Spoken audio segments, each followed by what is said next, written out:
Doctor కావాలని ప్రేరణ ఎట్లా వచ్చింది మనకు? డాక్టర్ అయితే ఎన్ఆర్ఐ మెడికల్ కాలేజ్లో చదవాలి, ఆ బస్ ఎక్కాలి, బైక్ స్టిక్కర్ వేయించుకోవాలి, యాప్రోన్ వేసుకోవాలి, వెళ్ళి బస్ ఎక్కాలి, ఇది target. Very good student, almost 20 సబ్జెక్ట్స్లో 18 సబ్జెక్ట్స్లో నాకు గోల్డ్ మెడల్స్ వచ్చాయి. ఇంతకుముందు సార్ మొదటి ర్యాంక్ వచ్చిన వాడు తీసుకునే బ్రాంచ్ సర్జరీ, తర్వాత వేరే బ్రాంచ్. ఈ రోజు మెడిసిన్, పీడియాట్రిక్స్, రేడియాలజీ అన్నీ అయిపోయిన తర్వాత తీసుకునే బ్రాంచ్ సర్జరీ. ఎంతకాలంగా పనిచేస్తున్నా సార్? ఇప్పుడు చేసిన ఆపరేషన్ సంఖ్య? కామినేనికి రాకముందు ఐ వాజ్ ఇన్ యూకే, లండన్లో ప్రాక్టీస్ చేశాను, యార్క్షైర్లో. ఆల్మోస్ట్ 13 years నుంచి ప్రాక్టీస్ చేస్తున్నాను. అండ్ మోర్ దాన్ ఒక 20,000-30,000 ఆపరేషన్స్ వరకు చేసి ఉంటాను. బేరియాట్రిక్ సర్జరీకి ఎలాంటి పరిస్థితులు దారితీస్తాయి? ఎవరికి బేరియాట్రిక్ సర్జరీ అవసరం? బేరియాట్రిక్ సర్జరీ గురించి వచ్చేటప్పటికి చాలా మందికి ఒక మిస్కన్సెప్షను, అంటే అరే బేరియాట్రిక్ సర్జరీ అంటే ఏదో ఫ్యాన్సీగా అందంగా కనిపించడం కోసం చేసుకుంటారు అనే ఒక అభిప్రాయం ఉంది సార్. అలా చాలా తప్పు. బేరియాట్రిక్ సర్జరీ అనేది మొదలుపెట్టినప్పుడు అంటే 1990లో మొదలుపెట్టారు సార్. ఇది బేరియాట్రిక్ సర్జరీ నేను ఈరోజు ఆపరేషన్ చేస్తే సాయంత్రానికి వెయిట్ తగ్గిపోతుంది. 140 kgs ఉన్నోళ్ళు 140 kgs ఉంటారు ఆపరేషన్ అయిన తర్వాత. చాలామంది మన cinema heroes, politicians bariatric surgeries చేయించుకున్నారు. Names I can't reveal on TV. But ఈ స్టమక్లో యాసిడ్ ప్రొడ్యూస్ అవుతుంది. ఈ యాసిడ్ ఎంత ప్రొడ్యూస్ అవుతుందంటే దాని pHకి ఈ కాగితం మీద వేస్తే కాగితం కాలిపోయేంత. టైంకి తినకుండా కనుక స్టమక్ని ఇంటర్మీడియట్ ఫాస్టింగ్ అని, కీటో డైట్స్ అని, అవని ఇవని, వీటి వల్ల కూడా we are making stomach suffer a lot. అజినోమోటోలు వేసి, లేదంటే ఎక్కువ స్పైసీనెస్ వేసి, ఈ ఫుడ్స్ ఏవైతే మనం తింటామో ఒక ఏజ్ వరకు బాడీ తట్టుకుంటుంది. వన్స్ యూ క్రాస్ 40, ఒక్కసారైనా మోషన్లో కనుక రక్తం వచ్చింది, బ్లీడింగ్ అయ్యింది అంటే కొలనోస్కోపీ టెస్ట్ చేయించుకోవాల్సిందే. Pancreatitis can be simple, just pain వచ్చింది, నొప్పి వచ్చింది, అడ్మిట్ అయ్యాడు, 2 రోజులు తగ్గింది, ఇంటికి వెళ్ళిపోయాడు. దగ్గర నుంచి ప్యాంక్రియాటైటిస్ వచ్చింది, 15 ఏళ్ల పిల్లోడు సార్, మీరు నమ్మరు, 15 నుంచి 16 ఏళ్ల పిల్లోడు, కళ్ళు తాగుతాడట వాడు. ప్యాంక్రియాటైటిస్ వచ్చింది, మొత్తం కుళ్ళిపోయింది, లోపల మొత్తం కుళ్ళిపోయింది, ఇన్ఫెక్ట్ అయింది, చీము పోసింది, పేషెంట్ పోయింది.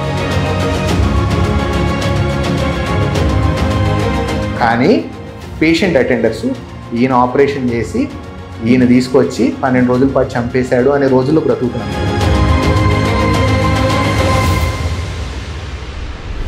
ఇది ఆర్టిఫిషియల్ ఇంటెలిజెన్స్ కావచ్చు, బిగ్ డాటాతో కావచ్చు. సో ఇన్ టర్మ్స్ ఆఫ్ మీ సర్జరీలో ఎలాంటి మార్పులు వస్తాయని మీరు ఊహిస్తున్నారు? Robotic surgery will grow to a phase where I will operate from here in a different continent, where surgeons in India will sit in a hospital and operate on patients in UK. Being a doctor, being associated with a hospital for 14-15 years, I have health insurance myself, to my parents, to my kids. Because expenses are not in our control. It is never in our control. I want to look at a good political change where people stop paying corporate hospitals. Arogyashree, CGHS, EHS, ఏవైతే నేను pay చేస్తున్నాను, మీరు వెళ్ళి corporate హాస్పిటల్లో చూపించుకోండి, మేము డబ్బులు ఇస్తామని చెప్తున్నారో, ఇట్ షుడ్ చేంజ్ సార్. వాళ్ళు గవర్నమెంట్ హాస్పిటల్కి వెళ్ళగలగాలి, గవర్నమెంట్ హాస్పిటల్ని కార్పొరేట్ హాస్పిటల్ స్థాయికి తీసుకెళ్ళాలి. ఎందుకంటే when you are getting a great care in NHS, why do you want to go and spend somewhere?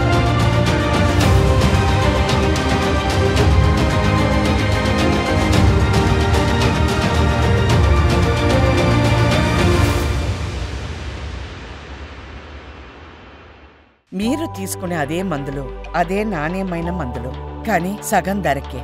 అవును, మెడ్ప్లస్ బ్రాండ్స్ పై 50 to 80% తగ్గింపు. Hi viewers, welcome to MedPlus 1TV. Welcome to doctor truck. ఈరోజు మనతో ఉన్నారు ప్రముఖ gastro enterologist, అదేవిధంగా laparoscopic, అదేవిధంగా bariatric surgeon కూడా.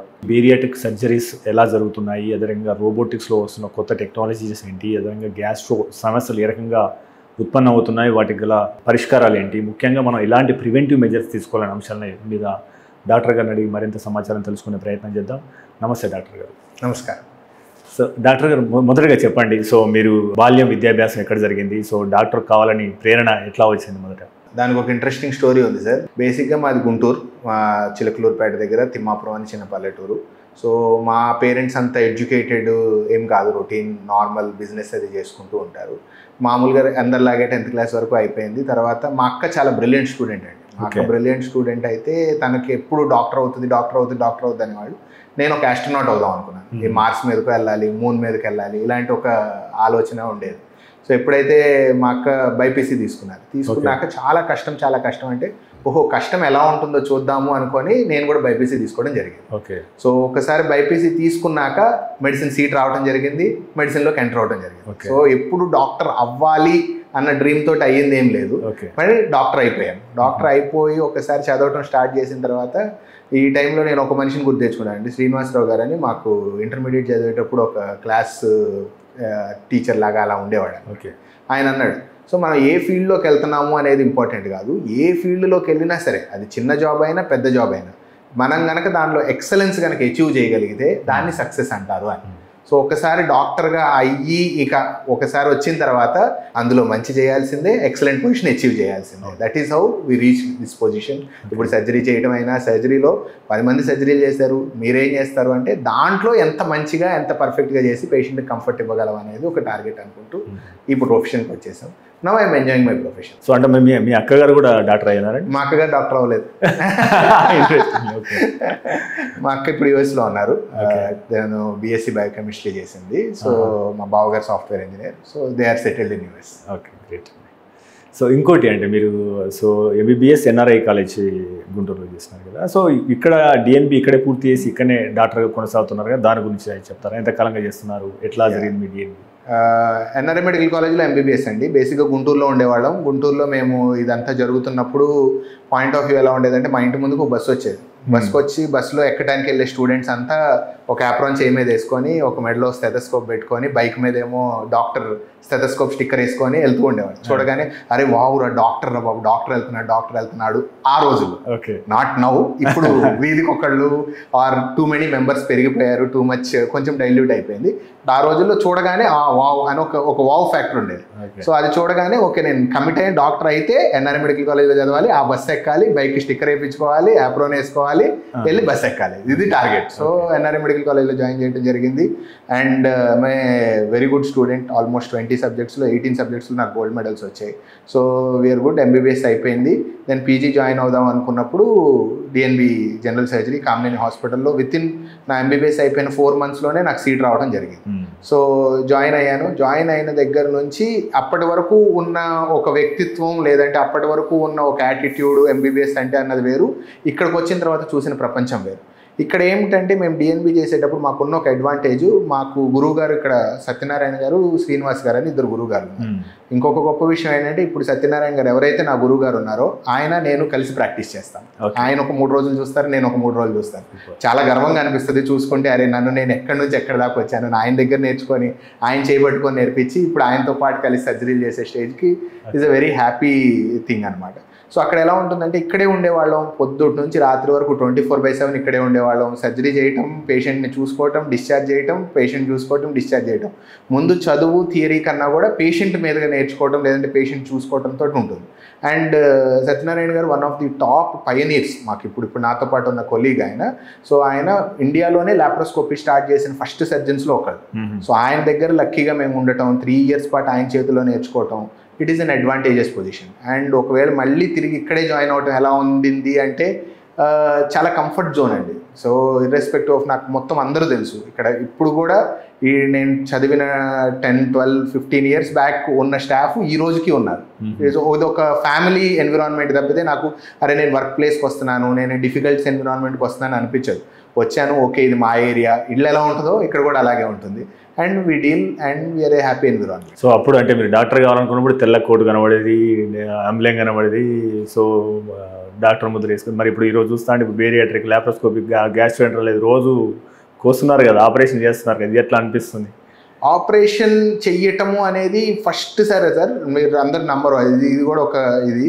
నేను ఎప్పుడైతే ఎన్ఆర్ఐ మెడికల్ కాలేజ్లో ఫస్ట్ నార్మల్ డెలివరీ చూడటానికి వెళ్ళానండి, బేబీ రావటం, ఆ మదర్ అరిసిన అరుపులకి నాకు కళ్ళుదిరి కింద పడిపోయాను. ఓకే ఈయనైనా ఇప్పుడు సర్జరీలు చేసేది, నేనైనా సర్జరీలు చేసే స్టేజ్కి ఈరోజు ఇప్పుడు మీరు కానీ మనందరం ఇక్కడ రూమ్లో ఉన్నాం, సడన్గా ఒక సౌండ్ వచ్చింది, లేదంటే ఒక వస్తువు కింద పడింది, మీరందరూ ఇచ్చే ఒక స్పాంటేనియస్ రియాక్షన్, ఇట్లా పక్కకు జరిగే రియాక్షన్ మేము ఇయ్యం. Will sit straight. ఓకే అలవాటు అయిపోతుంది. ఓకే ఇంత ఫ్యాన్సీ లేదంటే ఇంత పెద్ద ప్రాబ్లం వచ్చినా సరే మనం దాన్ని స్టేబుల్గా ఎట్లా హ్యాండిల్ చేయాలి. ఓకే, మనం ప్యానిక్ అయితే ఇంకేముండదు, సర్జరీ చేస్తూ ఉంటాం, సడన్గా బ్లీడింగ్ వస్తుంది, అమ్మో బ్లీడింగ్ వచ్చింది అనుకుంటే దాన్ని ఎప్పుడు మనం సాల్వ్ చేయలేము. అదే కనుక ఆ బ్లీడింగ్ వచ్చింది, ఓకే ఫైన్, నవ్వు ఏం చేద్దాము అనే ఒక స్థితప్రజ్ఞత అంటాం. ఆ స్థితప్రజ్ఞత ఉన్నప్పుడు you will achieve highest standards అని అనమాట. So with training, with practice, with number of cases you do, మనకు ఆ స్థితప్రజ్ఞత వస్తుంది అనమాట. So right now can say proudly నేను ఆ కంఫర్టబుల్ ఎన్విరాన్మెంట్లో ఉన్నాను, వేర్ ఆ చుట్టుపక్కల ఉన్న సరౌండింగ్స్ నన్ను డిస్టర్బ్ చేసి లేదంటే ప్యానిక్ క్రియేట్ చెయ్యని ఒక కంఫర్టబుల్ ఎన్విరాన్మెంట్కి రీచ్ అవ్వటమే training and experience. That is what is required for a surgeon. So ఇప్పటివరకు ఎంతకాలంగా పనిచేస్తున్నారు సార్? ఇప్పుడు చేసిన ఆపరేషన్ సంఖ్య ఎంత? సో నేను 2012 నుంచి పనిచేస్తున్నాను సార్. ఆల్మోస్ట్ 13 years నుంచి ప్రాక్టీస్ చేస్తున్నాను. అండ్ మోర్ దాన్ ఒక 20-30,000 ఆపరేషన్స్ వరకు చేస్తుంటాను. నాట్ ఓన్లీ ఇన్ కామినేనికి రాకముందు ఐ వాజ్ ఇన్ యూకే, లండన్లో ప్రాక్టీస్ చేశాను, యార్క్షైర్లో. అక్కడ 2 years ప్రాక్టీస్ చేశాను. అక్కడ mainly specifically upper GI bariatric surgeries అవి చేసేవాళ్ళం. దెన్ తిరిగి వచ్చాక వీఆర్ ప్రాక్టీసింగ్ అండ్ డైలీ ఒక 4-5 సర్జరీస్ వరకు చేస్తాము. మంత్లీ ఒక 100 సర్జరీస్ ఉంటాయి. Doesn't matter, but it's a comfortable thing.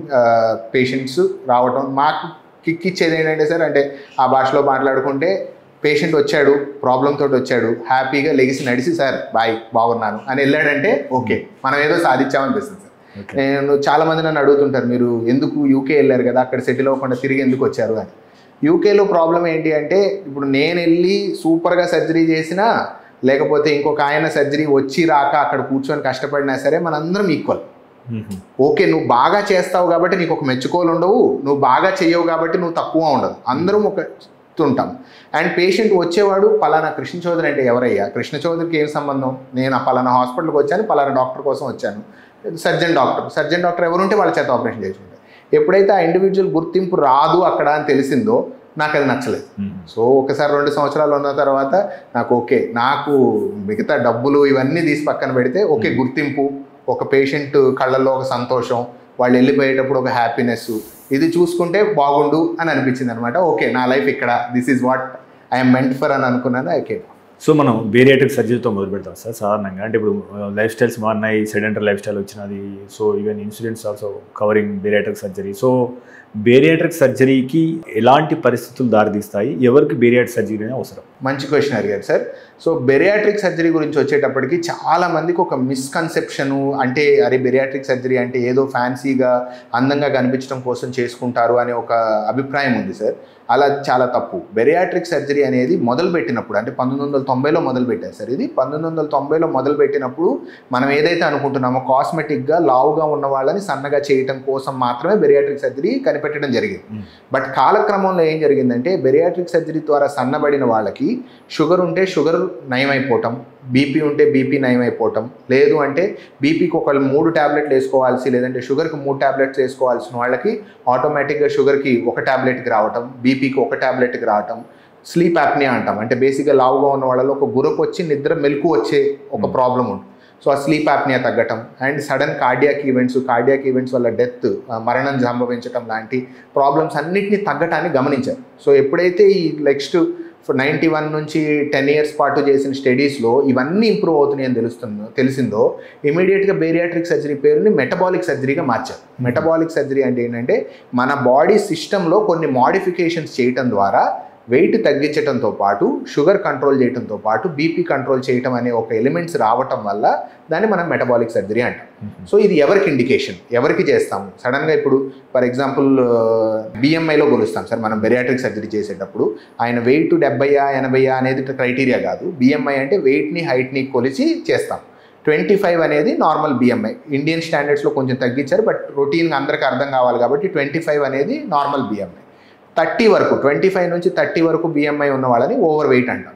So 25 to 30 ఉన్న వాళ్ళకి బెరియాట్రిక్ సర్జరీ నేనుగా పర్సనల్గా సజెస్ట్ చెయ్యను. వాళ్ళు lifestyle modifications, diet planning, exercise, వీటితోటి they can come back to their being and everything.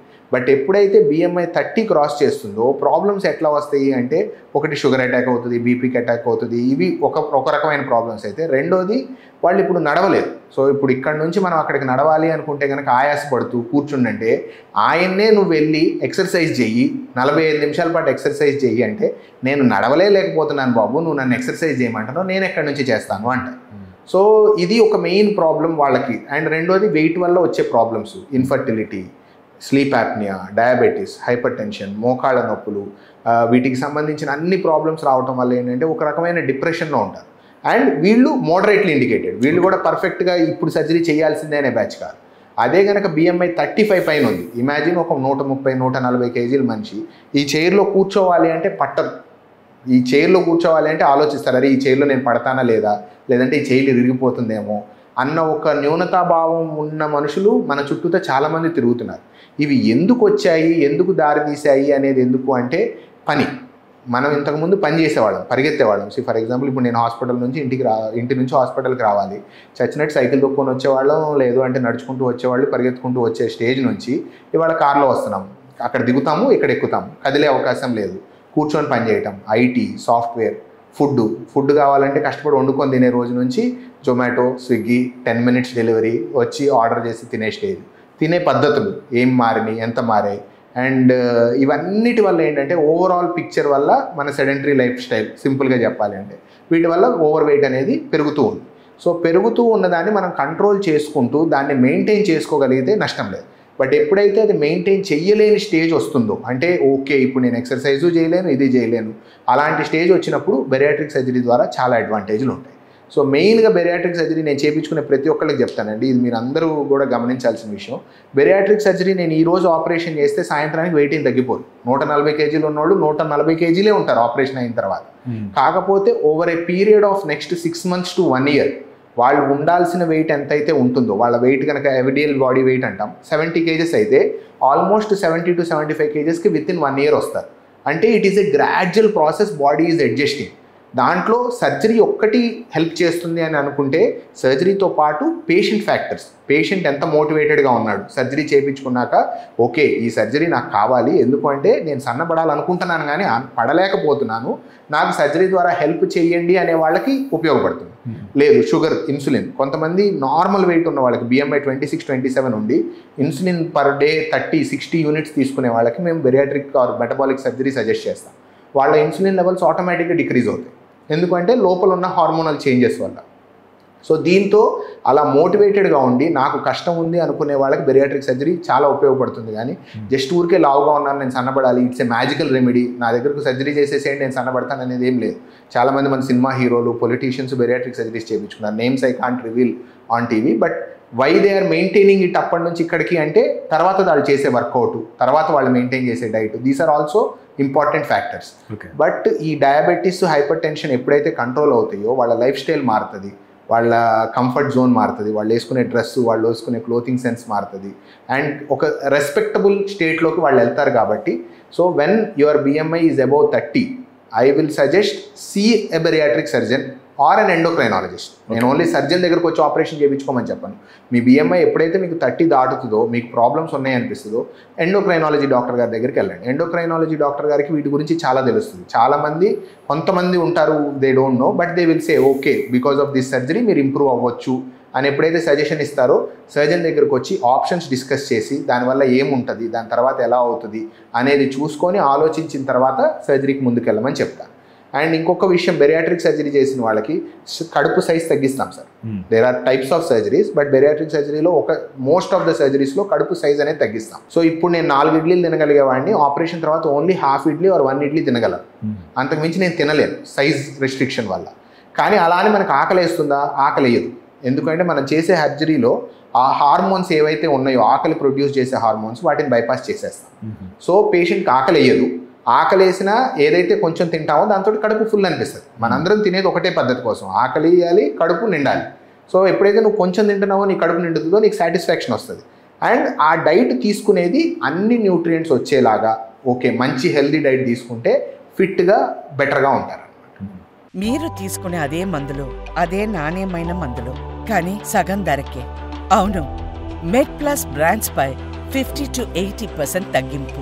Sir okay Krishna Chaudhary గారు, అంటే మీరు బేరియాట్రిక్ సర్జరీ ఎవరికి అవసరము, ఎవరు చేయించుకోవాలి, చేయించిన తర్వాత ఇది ఊబకాయం తగ్గించడానికే కాదు ఊబకాయంతో ఉండే ఏదైతే కాంప్లికేషన్స్ వాటి కూడా తగ్గిస్తుందని చెప్తున్నారు. ఎస్. అయితే ఈ మధ్య కొన్ని వార్తలు చూసినాం మనము, అంటే బేరియాట్రిక్ సర్జరీ వికటించి వ్యక్తి మృతి అని చెప్పేసి. సో అంటే ఇందులో ఉన్న రిస్క్ ఫ్యాక్టర్స్ ఏంటి? సో ఇది మంచి క్వశ్చన్ అడిగారు సార్. చాలామంది తెలియక అంటే బెరియాట్రిక్ సర్జరీ అంటే ఏదో కాంప్లికేటెడ్ సర్జరీ, లైఫ్ రిస్క్ ఉంటుంది అది ఇదని కాదు సార్. బెరియాట్రిక్ సర్జరీ తోటి రిస్క్ ఉంటుంది, డెఫినెట్లీ దేర్ ఈజ్ రిస్క్. ఎంత రిస్క్? మనం బైక్ మీద వెళ్తున్నాము, యాక్సిడెంట్ అయ్యే రిస్క్ ఎంత ఉంది? Same thing. ఎనీ సర్జరీ, నా దగ్గరకు వచ్చారు మామూలు చిన్న అపెండిక్స్ సర్జరీ కోసం వచ్చారు, ఆయనకి ఎంతైతే రిస్క్ ఉంటుందో, లేదంటే గాల్ బ్లాడర్ సర్జరీ కోసం వచ్చారు, ఆయనకి ఎంతైతే రిస్క్ ఉంటుందో సేమ్ థింగ్ బెరియాట్రిక్ సర్జరీలో కూడా అంతే రిస్క్ ఉంటుంది. సో రిస్క్ ఫ్యాక్టర్ లేదు అని అబద్ధం చెప్పడం కంటే దాని రిస్క్ మిగతా సర్జరీస్ అన్నిటితో కంపేర్ చేసుకుంటే కంపేరబుల్ రిస్క్ అని చెప్పొచ్చు. బెరియాట్రిక్ సర్జరీస్ ఎన్ని జరిగాయి గత 20 yearsలో కనుక మీరు చూసుకుంటే మోర్ దాన్ 1 lakh సర్జరీస్ జరిగి ఉండొచ్చు బెరియాట్రిక్ సర్జరీస్. అందులో హార్డ్లీ మనకి డెత్ అయినాయి అని చెప్పింది 1 or 2 cases. Okay, rather than కాకపోతే ఓకే ఈయనకి ఏ ప్రాబ్లము లేదు, ఈయనకి అసలు జబ్బే లేదు, కానీ ఆపరేషన్కి వెళ్ళాడు అందుకని ఈయనకి చచ్చిపోయారు కాబట్టి ఇది చాలా పెద్ద విషయం అంటున్నారు. కానీ ఊబకాయం అనేది ఒక జబ్బు అనేది ఫస్ట్ మనం గుర్తించాల్సిన స్టేజ్కి వచ్చాం. ఎవరు గుర్తించారు ఫస్ట్? ఓకే ఎవరో సర్జరీ కనిపెట్టాయని గుర్తించాడు, అమెరికా గుర్తించింది, లండన్ యూకే గుర్తించింది, యూకే గుర్తించిన తర్వాత ఇండియా గుర్తించాలి అనుకున్నాం, ఇండియా ఇప్పటికీ గుర్తించలేదు నిజానికి చెప్పాలి అంటే. But right now things are changing. Okay insurance company accept చేస్తుంది అంటే అర్థం ఏంటంటే ఇది కాస్మెటిక్ కాదు, ఏదో కంఫర్ట్ కోసం చేస్తున్న సర్జరీ కాదు, పేషెంట్కి ఒక జబ్బు ఉంది, జబ్బుని ట్రీట్ చేయడానికి చేస్తున్న డిసీజ్ కాబట్టే ఇన్సూరెన్స్ కంపెనీస్ కూడా దే ఆర్ కమింగ్ ఫార్వర్డ్. ఇంకా అన్ని రాలేదండి, అన్ని ఇన్సూరెన్సెస్లో కవర్ అవ్వదు, but there are few insurances, elite insurances who will say okay if there are right indications. Right indications అంటే BMI more than 35 with diabetes or hypertension ఉన్నప్పుడు they will accept. Okay sir, అంటే సాధారణంగా ఎంత ఖర్చు అవుతుంది sir? సాధారణంగా bariatric surgery range ఎంత ఉంటుంది? బెరియాట్రిక్ సర్జరీ ఖర్చు అవుతుంది, ఎందుకు మెయిన్గా ఖర్చు అయ్యేది సార్ దాంట్లో వాడే స్టేప్లర్స్ అంటాం. మనం లోపల ఏవైతే స్టమక్ కట్ చేయడానికి లేదంటే పేగుని జత చేయడానికి వాడే ఇన్స్ట్రుమెంట్స్ ఉంటాయో ఆ ఎక్విప్మెంట్ అనేది కాస్ట్లీ ఎక్విప్మెంట్ సార్. సో బేసిక్గా ఆ స్టేప్లర్స్కే మనకి ఆల్మోస్ట్ 1.5 to 2 lakhs వరకు ఖర్చు వస్తుంది స్లీవ్ గ్యాస్ట్రెక్టమీ తీసుకుంటే. లేదా బైపాస్ సర్జరీ అయితే కొంచెం తక్కువ అవుతుంది. బట్ బెరియాట్రిక్ సర్జరీ పర్సే ఒకవేళ ఎస్టిమేషన్ ఎంత అవుతుంది అంటే ఒక 2.5 నుంచి 4 lakhs వరకు డిపెండింగ్ అపాన్ పేషెంట్ ఫ్యాక్టర్స్, తీసుకునే రూమ్ని బట్టి వీటిని బట్టి ఖర్చు అవుతుంది. సార్ ఇప్పుడు ఈ విషయానికి వస్తే సాధారణంగా ఇప్పుడు మనకు సెడెంటరీ లైఫ్ స్టైల్ పెరిగిపోతుంది, ఎక్కువ ఫిజికల్ వర్క్ చేయట్లేదు, దాంతో గ్యాస్ట్రిక్లా అంటే ఎటువంటి సమస్యలు వస్తున్నాయి? అల్సర్స్ కావచ్చు లేదా మిగతా సమస్యలు కావచ్చు, ఇరిటబుల్ సిండ్రోమ్ కావచ్చు, ఎటువంటి సమస్యలు పెరుగుతున్నాయి సార్ సాధారణంగా మీరు వచ్చే కేసులు? సో నేను చూసినంత వాటికి సార్ ఊబకాయం పెరగటం అనే దాని గురించి మనం ఆల్రెడీ మాట్లాడుకున్నాము. రెండోది అన్నిటికంటే మోస్ట్ ఇంపార్టెంట్, ప్రతి ఒక్కళ్ళు వస్తున్న సమస్య, ప్రతి ఒక్కళ్ళు ప్రాబ్లంగా క్రియేట్ చేస్తున్న సమస్య peptic ulcer disease are gas problem అంటారు. సింపుల్గా నాకు గ్యాస్ ఉంది అంటారు. అసలు గ్యాస్ అంటే ఏంటి, ప్రాబ్లం ఏంటి అనేది నిజంగా 90% ఆఫ్ ద పీపుల్కి తెలియదు. సో గ్యాస్ అంటే ఏంటంటే బేసిక్గా మనకి ఇక్కడ ఈసోఫేగస్ అంటాం సార్. ఈసోఫేగస్ కింద స్టమక్ ఉంటుంది. ఈ స్టమక్లో యాసిడ్ ప్రొడ్యూస్ అవుతుంది. ఈ యాసిడ్ ఎంత ప్రొడ్యూస్ అవుతుందంటే దాని pHకి ఈ కాగితం మీద వేస్తే కాగితం కాలిపోయేంత. సో అది కానీ స్టమక్లో ఉన్నంతసేపు ప్రాబ్లం క్రియేట్ చేయదు ఎవ్వరికి కూడా, ఎందుకంటే స్టమక్ దానికోసం డిజైన్ చేశాడు. దేవుడు ఎట్లా అయితే డిజైన్ చేస్తాడో పర్ఫెక్ట్గా, సో దాన్ని డిజైన్ చేయడం వల్ల అక్కడ ప్రాబ్లం ఉండదు. బట్ ఎప్పుడైతే ఇక్కడ ఉన్న స్ఫింక్టర్ అంటాం, ఏదైతే 1-way డోర్ పైనుంచి తిన్నప్పుడు కిందకి వెళ్తుంది, కింద నుంచి పైకి రానియదు, ఇది డ్యామేజ్ అవుతుందో దీనికి ప్రాబ్లమ్స్ మనం క్రియేట్ చేస్తామో through our life style or what ever, ఈ గ్యాస్ ప్రాబ్లం అనేది వస్తుంది. ఎందుకంటే ఆ యాసిడ్ పైకి వచ్చినప్పుడు ఇక్కడ కాలటం, యాసిడ్ పైకి ఓవర్గా రావటం వల్ల ఎక్కువ తేపులు రావటం, లేదంటే యాసిడ్ కిందికి ఓవర్గా చేయటం వల్ల అక్కడ అల్సర్స్ ఫామ్ అవ్వటం, ఇవన్నీ వస్తాయి. సో ఈ ప్రాబ్లమ్స్ని ప్రివెంట్ చేయడం ఎట్లా? పాయింట్ నెంబర్ 1, ఈ ప్రాబ్లమ్స్ అన్నీ రావడానికి మెయిన్ రీజన్ స్మోకింగ్. స్మోకింగ్ వల్ల జరిగే మంచి అనేది తీసి పక్కన పెట్టి smoking is a very bad thing. ఈ తలుపు ఏదైతే ఉందో దాన్ని ఇలా క్లోజ్ అవ్వాల్సిందని ఇలా ఓపెన్ చేస్తుంది. స్మోకింగ్ అండ్ కాఫీ రెండు, మెయిన్గా స్మోకింగ్ రేదర్ దాన్ కాఫీ. ఎప్పుడైతే ఇది ఓపెన్ చేస్తుందో ఈ యాసిడ్ అనేది పైకి రావటం వల్ల వాళ్ళకి గ్యాస్ట్రైటిస్ వస్తుంది. సో నువ్వు ఎన్ని మందులు వాడు, 1,00,000 మందులు వాడు, సర్జరీలు చెయ్యి, అయి చెయ్యి, విత్ స్మోకింగ్ గ్యాస్ ప్రాబ్లం ఉంటూనే ఉంటుంది. సో ఒకవేళ స్మోకింగ్ ఉండేవాడికి గ్యాస్ ప్రాబ్లం ఉంది అంటే స్మోకింగ్ అన్నా మానేయాలి, లేదంటే పొద్దున్నే పరగడుపున ప్యాంటప్రజోలో, ఎస్మోప్రజోలో దానికి సంబంధించి అందరం ఏదైతే గ్యాస్ టాబ్లెట్ వేసుకుంటాం అది వేసుకోవడం వల్ల ఈ యాసిడ్ ప్రొడక్షన్ని తగ్గించడం వల్ల మనకి కొంచెం బెనిఫిషియల్గా ఉంటుంది. సో చివరికి అక్కడ దాకా వస్తుంది. రెండోది అన్నిటికంటే మోస్ట్ ఇంపార్టెంట్ థింగ్ స్మోకింగ్ అయిపోయిన తర్వాత సెకండ్ది మనం టైంకి తినటం. సో టైంకి తినకుండా కనుక స్టమక్ని ఇప్పుడు వచ్చే కొన్ని ఇంటర్మీడియట్ ఫాస్టింగ్ అని, కీటో డైట్స్ అని, అవని ఇవని, వీటి వల్ల కూడా we are making stomach suffer a lot. అలా కాకుండా నా ప్రాక్టికల్ నేను చూసే పేషెంట్స్ కానీ వాళ్ళు చూసేది కానీ టైం టు టైం తినటం, కొంచెం తినొచ్చు, ఎక్కువ తినొచ్చు, అండ్ కొంచెం బ్లాండ్ డైట్ ఇవి తీసుకునే వాళ్ళకి అండ్ టైం టు టైం తినే వాళ్ళకి వచ్చే ప్రాబ్లమ్స్ చాలా తక్కువ sir. So time to time తినాలి, ఎంతో కొంత తినాలి, వాటర్ ఎక్కువ తీసుకోవాలి. రెండోది. మూడోది stress, the most important thing. ఇప్పుడు మీరు అడిగిన main third reason, irritable bowel syndrome అంటే ఏంటి, ఇన్ఫ్లమేటరీ బౌల్ సిండ్రోమ్ అంటే ఏంటి అని క్వశ్చన్. ఇరిటబుల్ బౌల్ సిండ్రోమ్ అంటే స్ట్రెస్ వల్ల మన బాడీలో ప్రతి అవయవం దెబ్బతింటుంది sir. Starting from hair fall దగ్గర నుంచి కాలు గోల్డ్ పల్స్ కావటం వరకు స్ట్రెస్ అనేది ప్రతి దాన్ని ఎఫెక్ట్ చేస్తుంది. సో ఎప్పుడైతే స్ట్రెస్ఫుల్ లైఫ్ స్టైల్ లీడ్ చేస్తాం అంటే, అమ్మో వీడు ఫోన్ చేస్తాడు, పొద్దున్నే 4 కాల్ ఉంది, సాఫ్ట్వేర్లో చూసుకుంటే 4 గంటలకు కాల్ చేయాలి, కంపెనీ మేనేజర్ చేస్తాడు, నా ఉద్యోగం ఉంటుందో పోతుందో, నేను ఇది చేయాలి అది చేయాలి, దగ్గర నుంచి డబ్బులు సంపాదించాలి, కారు కొనాలి దాకా ఏదైతే మనం స్ట్రెస్ఫుల్ లైఫ్ స్టైల్ లీడ్ చేస్తూ ఉంటామో, that is one of the reasons to cause increased acid production and cause gastritis. So irritable bowel syndrome అంటే లోపల పెథాలజీ ఏం లేదు, పేగు మొత్తం మనం కొలనోస్కోపీ చేసి, ఎండోస్కోపీ చేసి, సిటీ స్కాన్ చేసి అన్నీ కనుక్కున్నాం, ఎక్కడ ప్రాబ్లమే కనిపించలే. కానీ పేషెంట్ ఏం చెప్తాడు, నాకు కడుపు నొప్పి వస్తుంది, రోజుకి 4-5 సార్లు మోషన్కి వెళ్ళాల్సి వస్తుంది, నాకు కంఫర్టే లేదు, నేను ఇబ్బంది పడుతున్నాను అంటారు. That is because of irritable bowel syndrome. That is related to stress. So life స్టైల్లో ఎట్లా అయితే హెల్దీ లైఫ్ స్టైల్ అంటే ఫుడ్ తినటం, ఎక్సర్సైజ్ చేయటం అంటారో, పీస్ఫుల్గా హ్యాపీగా ఉండటం అనేది కూడా equally important role.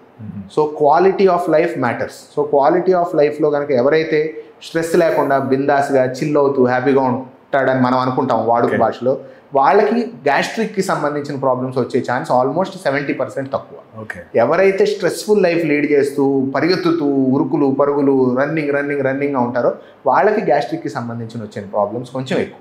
3/4 out side food, బయట మన అజినోమోటోలు వేసి లేదంటే ఎక్కువ స్పైసీనెస్ వేసి ఈ ఫుడ్స్ ఏవైతే మనం తింటామో ఒక ఏజ్ వరకు బాడీ తట్టుకుంటుంది. Till you are 30 or till you are 40 ఏం తిన్నా ప్రాబ్లం రాదు. వన్స్ యూ క్రాస్డ్ 40 మనం ఏం తిన్నా తినకపోయినా బాడీ స్టార్ట్ సేయింగ్ ఓకే నా టైం అయింది, కొంచెం తగ్గు, కొంచెం వెయిట్ చేయని చెప్తాం. So that is wire we have to cut down, make sure కొంచెం అడ్జస్ట్మెంట్స్ చేసుకొని లైఫ్ స్టైల్లో happy, comfortable, chill life style with good timings. That will help. ఈ డైవర్టికులిటీస్ అంటే ఏంటి సార్, ఏ వయసు వరకు ఎక్కువ వస్తుంది? సో డైవర్టికులైటిస్ అనేది పెద్ద పేగుకు సంబంధించిన ప్రాబ్లం సార్. పెద్ద పేగుకు జనరల్గా ఏంటంటే పెద్ద పేగు పక్కన అవుట్ పోచింగ్స్ అంటాం. అంటే బేసిక్గా ఇప్పుడు బెలూన్ ఉందనుకోండి, ఊదుతూ ఒకసారి ఇట్లా తిప్పితే పక్కకి ఎట్లా అయితే వస్తుందో, ఎక్కువగా కాన్స్టిపేషన్ ఉండే వాళ్ళకి, అంటే మోషన్ సరిగా ఫ్రీగా అవ్వకుండా స్ట్రెస్ పడే వాళ్ళకి, వీళ్ళకి అవుట్ పోచింగ్స్ వస్తాయి. వాటిని డైవర్టికులై అంటాం. ఇది మనక దేశం కంటే కూడా యూకేలో, అటు సైడ్ వెస్ట్రన్ యూరోపియన్ కంట్రీస్లో చాలా ఎక్కువ ఉంటుంది. సో ఒకవేళ కనుక వాళ్ళు 10 మందికి స్క్రీనింగ్ చేస్తే 5గురికి డైవర్టికులోసిస్ అనేది ఉంటుంది. So that is common problem. Diverticulosis is a problem, diverticulitis is a disease. డైవర్టికులైటిస్లో ఏమవుతుందంటే ఏదైతే ఈ అవుట్ పోచింగ్ ఉందో అది పగిలిపోవటం వల్ల అక్కడ చీమ్ పట్టడం, అక్కడ ఇన్ఫెక్షన్ రావటం అనేది వస్తుంది. సో ఈ ప్రాబ్లం అనేది జనరల్గా age group is more than 60-65 because of constipation. కడుపు నొప్పి రావటం, కడుపు నొప్పి వచ్చినప్పుడు మనం స్కానింగ్ చేయించుకుంటే అక్కడ చీమ్ ఉందని తెలియటం ద్వారా తెలుస్తుంది. సో ఈ డైవర్టికులైటిస్ ప్రాబ్లంకి ట్రీట్మెంట్ వచ్చేటప్పటికి టైంకి కనుక్కోవటం, చీమ్ పట్టి లోపల పెద్దగా అవ్వకముందే కనుక యాంటీబయాటిక్స్ తీసుకుంటే without surgery we can manage.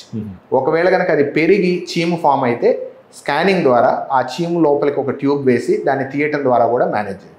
Can't but సిచ్యువేషన్లో ఇవేవి వర్కౌట్ అవ్వలేదు, పేషెంట్ ఇంకా సిక్ అవుతున్నారు అంటే ఆపరేషన్ చేసి పేక్ కట్ చేసే వరకు వస్తుంది.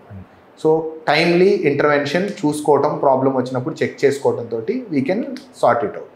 అండ్ ఈ సందర్భంగా డైవర్టికులైసిస్ గురించి వచ్చింది కాబట్టి మనకి ఎలా తెలుస్తుంది, దాని గురించి జాగ్రత్తలు తీసుకోవాలంటే ఏంటి, లేదంటే ఇదే కాదు పేగు క్యాన్సర్, ఇప్పుడు మాగా ప్రతిదీ క్యాన్సర్ అన్నారు, ఏం చేయాలి?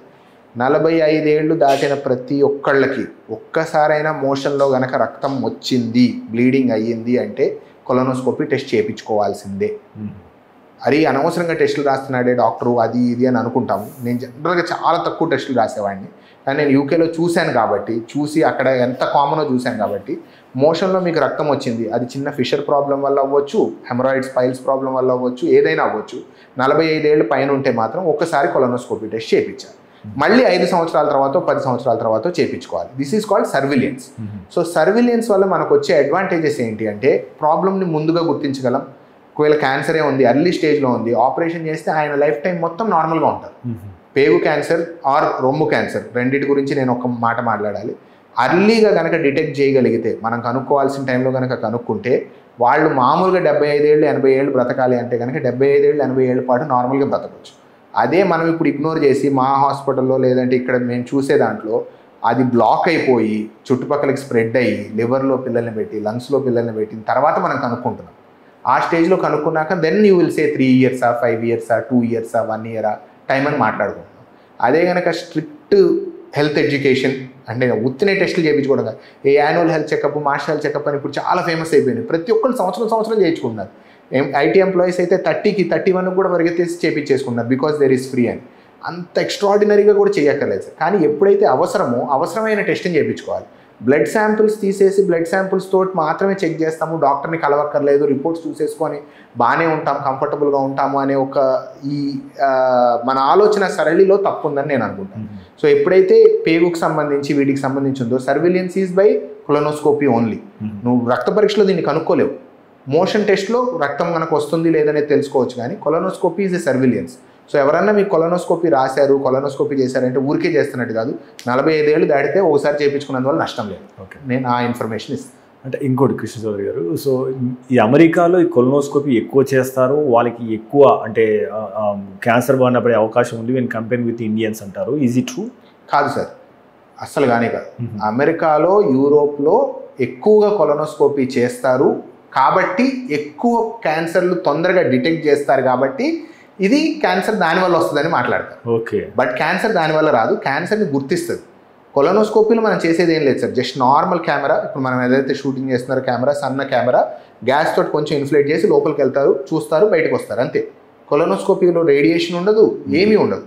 ఇంకా సిటీ స్కానింగ్లో రేడియేషన్ ఉంటుంది, కొలోనోస్కోపీలో అసలు రేడియేషన్ ఉండదు. సేఫ్ ప్రొసీజర్, జస్ట్ ట్యూబ్ లోపలికి వెళ్తుంది, కెమెరాతో చూస్తాం, ప్రాబ్లం ఉంటే ఒక చిన్న ముక్క పరీక్ష తీసుకొని వస్తాం. Colonoscopy is a very safe procedure. Okay, అంటే సాధారణంగా పైల్స్ కానీ ఫిషరీస్ ఉన్నప్పుడు ఇది 100% చేస్తారు కదా, ఇది కొలోనోస్కోపీ చెయ్యరు సార్. ఎందుకు చెప్పనా, ఎండోస్కోపీ వెంటనే చేస్తారు.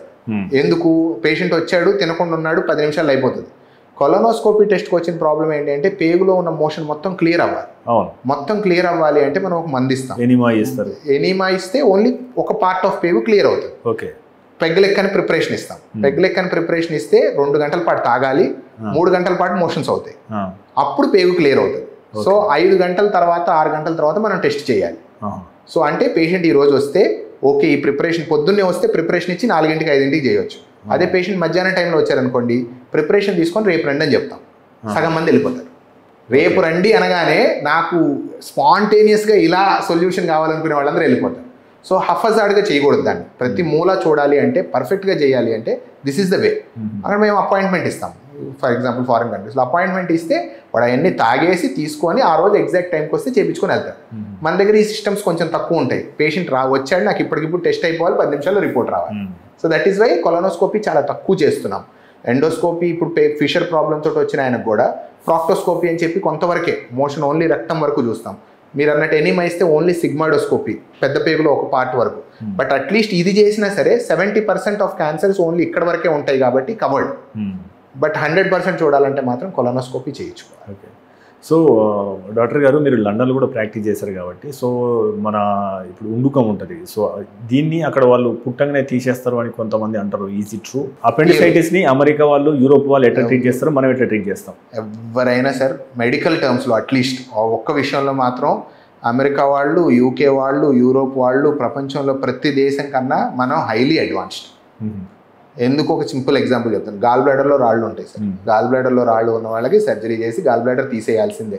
నా దగ్గరికి ఈరోజు వచ్చారు ప్రాబ్లం తోటి, 4 బ్లడ్ టెస్టులు చేస్తాం, రేపు ఆపరేషన్ చేస్తాను, ఎల్లుండి ఇంటికి పంపించేస్తాను. మన దగ్గర ఫెసిలిటీలు అంత బెటర్గా ఉంటాయి. యూకేలో ఇదే పేషెంట్ నాకు గాల్ బ్లాడర్లో రాళ్ళు ఉన్నాయి, ఆపరేషన్ కావాలి అంటాడు. అన్న తర్వాత వాడిని తీసుకెళ్ళి వెయిటింగ్ లిస్ట్లో పెడతారు. ఈ వెయిటింగ్ లిస్ట్లో ఆయన టైం రావడానికి సంవత్సరం పడుతుంది. అదేంటి? ఇది ఎమర్జెన్సీ ప్రాబ్లం కాదు, ఇమ్మీడియట్గా చేయాల్సిన ప్రాబ్లం కాదు. సో సంవత్సరం టైం పడుతుంది. ఈ సంవత్సరం లోపు దీంట్లో 3 సార్లు చీమ్ పోస్తుంది, 3 సార్లు హాస్పిటల్లో అడ్మిట్ అవుతాడు. అప్పుడు చీమ్ పట్టింది కాబట్టి ఆపరేషన్ చేయమని చెప్పి డిశ్చార్జ్ చేస్తారు. So Indians are the luckiest people to have health care at their fingertips. నాకు ఈరోజు కావాలి పలానా ఆయన ఎండోక్రైనాలజిస్ట్తో కన్సల్టేషన్ కావాలి, 5 నిమిషాల్లో దొరుకుతుంది. ఇదే అమెరికాలో మా అక్క వాళ్ళు, మా ఫ్యామిలీ, మీ ఫ్యామిలీ ఉంటారు, హాస్పిటల్కి వెళ్ళటం ఎంత కష్టమో తెలుసా సార్? హాస్పిటల్కి వెళ్ళాలి అంటే ఒక అపాయింట్మెంటు, దానికి చాలా డబ్బులు ఖర్చు పెట్టుకుని వెళ్తారు. యూకేలో నువ్వు డబ్బులు ఖర్చు పెట్టుకున్నా జరగదు, అమెరికాలో డబ్బులు ఖర్చు పెట్టుకుంటే జరుగుతుంది. యూరోపియన్ కంట్రీస్లో సోషలైజ్డ్ లివింగ్ కాబట్టి it is called NHS, national health scheme. So ఎవరు వెళ్ళినా, ప్రైమ్ మినిస్టర్ వెళ్ళినా లేకపోతే రోడ్ సైడ్ వెండర్ ఎవరు వెళ్ళినా సరే, same hospital, same bed, same treatment. You will not get any special preference. So ఈ స్పెషల్ ప్రిఫరెన్స్ లేకపోవడం వల్ల వాళ్ళ బెడ్లు ఎప్పుడు ఫుల్లే ఉంటాయి, వాళ్ళ డాక్టర్ పేషెంట్ రేషియో చాలా తక్కువ. సో మనం చెయ్యాలి అనుకున్నా కూడా చేయలేము. ఇప్పుడు ఇక్కడైనా ఒక్క డాక్టరు 6 రోజులు ఆన్ కాల్ చేయొచ్చు, 6 రోజులు నేను సర్జరీ చేయొచ్చు. అక్కడ నువ్వు ఓన్లీ 3 రోజులు పని చేయాలి, 4 రోజులు రెస్ట్ తీసుకోవాలి. నీ హెల్త్ నీకు ఇంపార్టెంట్. అండ్ ఈ 3 రోజులకి నీకు ఇక్కడ పనిచేసేదానికి 10 రోజులు డబ్బులు ఇస్తారు. సో దానివల్ల ఏమవుతుంది, అక్కడ వెయిట్ చేసి చేయించుకొని వాళ్ళకి దొరక్క ఇన్ఫెక్షన్స్ వచ్చి వెయిట్ చేసి ఎంతో సఫర్ అవుతారు సార్ వాళ్ళు. నేను ఒకవేళ కనుక పేషెంట్ అయ్యి, ఒకవేళ నేను ఫర్ ఎగ్జాంపుల్ లండన్లోనే ఉంటున్నాను, నేను పేషెంట్ అయితే అక్కడ చూపించుకోను సార్, ఇక్కడికే వస్తాను. మెడికల్ టూరిజం లాగా హాయ్ సార్ ఇక్కడికి వచ్చామనుకోండి, నా ఫ్రెండ్స్, నా కొలీగ్స్, లేకపోతే తానికి తెలిసిన వాళ్ళు, ఈయనకి తెలిసిన వాళ్ళు, లేదంటే జస్ట్ డబ్బులు ఖర్చు పెట్టుకుంటానంటే ఒక మంచి హాస్పిటల్కి వెళ్తాం, 10 నిమిషాల్లో డాక్టర్ చూస్తాడు, గంట సేపట్లో సర్జరీ అయిపోతుంది, అన్నీ అయిపోతాయి. ఓన్లీ మన దగ్గర డబ్బులు ఉండాలి అంతే. దానికి అవసరం లేదు. అక్కడ అట్లా కాదు, నువ్వు ఏమున్నా జరగదు.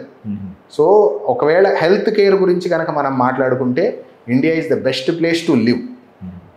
On the other side, being a patient, not being a doctor.